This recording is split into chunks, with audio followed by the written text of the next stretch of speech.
This is a video by Real Life Lore, sponsored by the Great Courses Plus. A little over 3 months ago, I released a video about what if everybody on Earth lived inside the same city. Today, we're going to talk about something perhaps even more terrifying. What if everybody on Earth lived inside the same building? How large would this building have to be to house all 7.4 billion of us alive right now? It's not as strange of a question as it may seem at first. This picture right here is the town of Whittier, Alaska, and by that I mean that the entire town is located inside of this one building. The entire city's population of 214 people, for the most part, lives inside this single building, and they really don't have to ever leave it. This is because almost all of the functions that you would normally find inside of a city are all located inside of the building. Inside, you can find the city's police department, the post office, the mayor's office, a general store, a grocery store, a hospital, a laundromat, a hotel, a church in the basement, and even an indoor playground complete with a swimming pool.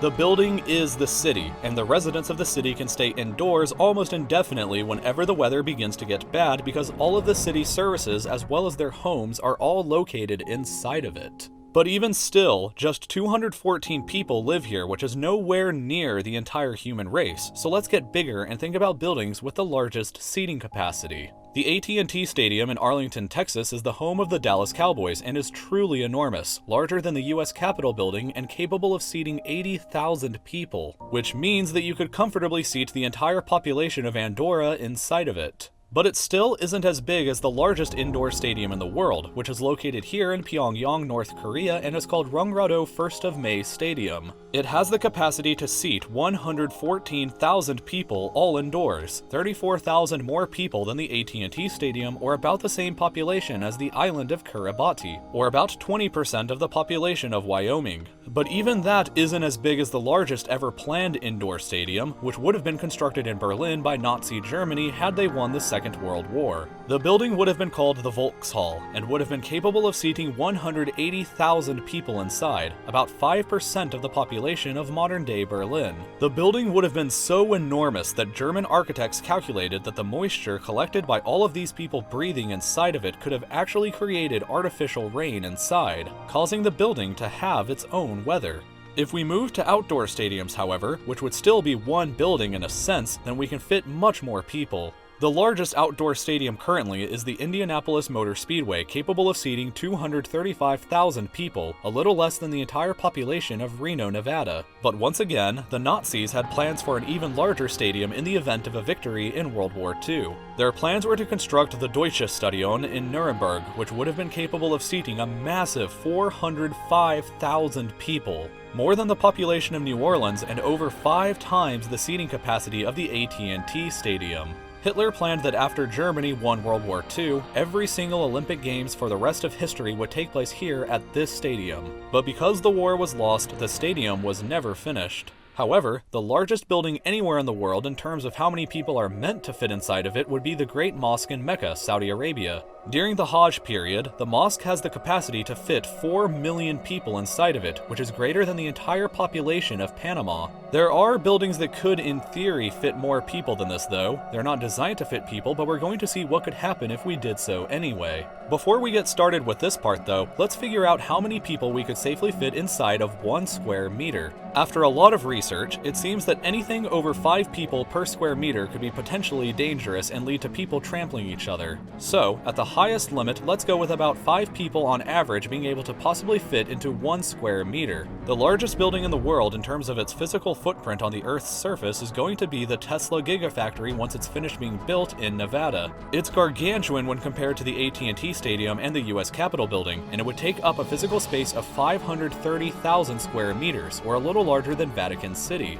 which means that you could fit the world's smallest country completely inside of the boundaries of the world's largest building. At 5 people per square meter, that means that you could fit 2,650,000 people inside the building all indoors, more people than live in all of Namibia. So we're at the scale of entire countries worth of people fitting inside one building now, but we can still get much larger. The largest building ever designed in terms of the floor space that it would occupy was the Crystal Island building, which would have been built in Moscow were it not halted. Had it have been completed, it would have possessed 2.5 million square meters worth of floor space, which combined could have fit a staggering 12,500,000 people, or more than the entire population of Belgium. But we can still go even bigger if we begin to take a 3-dimensional view rather than the two-dimensional view that we've had so far. With this in mind, the average height for a modern human is roughly 1.63 meters. Therefore, if we construct a cube with a 1 square meter base and a height of 1.63 meters, then we could fit 5 average humans inside of it.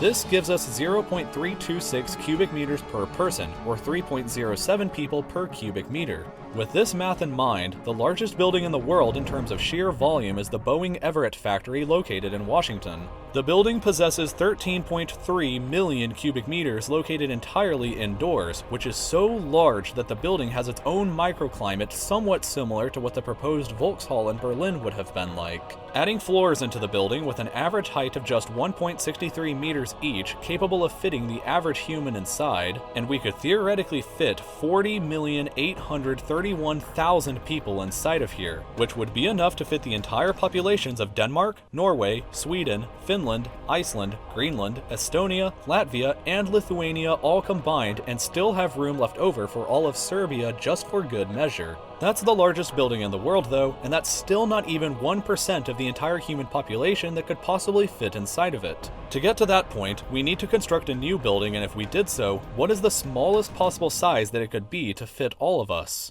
Well, at the time of making this video, the world population is currently 7.478 billion people. If we crammed people into the same density as we did inside the Boeing factory, then we would require a volume of 2.436 billion cubic meters, or 2.436 cubic kilometers. The building would be a cube with sides of 1.346 kilometers in length and a height of 1,346 meters. This seems big, but placed in downtown New York City, it would actually look like this, inside of which you can actually fit every single human being alive today. The tallest building in the world is the Burj Khalifa at nearly 830 meters high, but the tallest building under construction that will be done in 2020 is the Jeddah Tower, which will be much higher when finished at 1,008 meters. Only 338 meters short of our mega cube. The base of the cube would only be about 5 times larger than the Tesla Gigafactory as well, so building the cube is certainly within the realm of possibility. And if it was built, the entire human race alive today, all 7.478 billion of us, could all fit inside of a building that would only take around half an hour to jog around. So thank you very much for watching this video. I must now take the time to thank my incredible sponsor, The Great Courses Plus. The Great Courses Plus is a subscription on-demand video learning service where you can subscribe to and watch unlimited top-notch courses that are taught by brilliant Ivy League professors, as well as experts from National Geographic, the Smithsonian, the Culinary Institute of America, and hundreds of other extremely qualified individuals. They offer an unlimited access to thousands of different lectures over pretty much anything that you could possibly ever be interested in. If you enjoyed the video that you just watched, then I would strongly recommend the lectures on population growth that are a part of their economics and finance courses. They are fascinating subjects and honestly helped a lot with the production of this video. You can watch these or hundreds of other courses completely for free when you sign up for a 30-day free trial using the link on your screen now. www.thegreatcoursesplus.com/reallifelore, or you can click on the link in the description. If you enjoyed the video that you just watched, then I hope that you'll subscribe to my channel by clicking here. You can visit my Patreon by clicking here, watch some older videos of mine by clicking over here on the left, and I'll look forward to seeing you again for the next new video soon.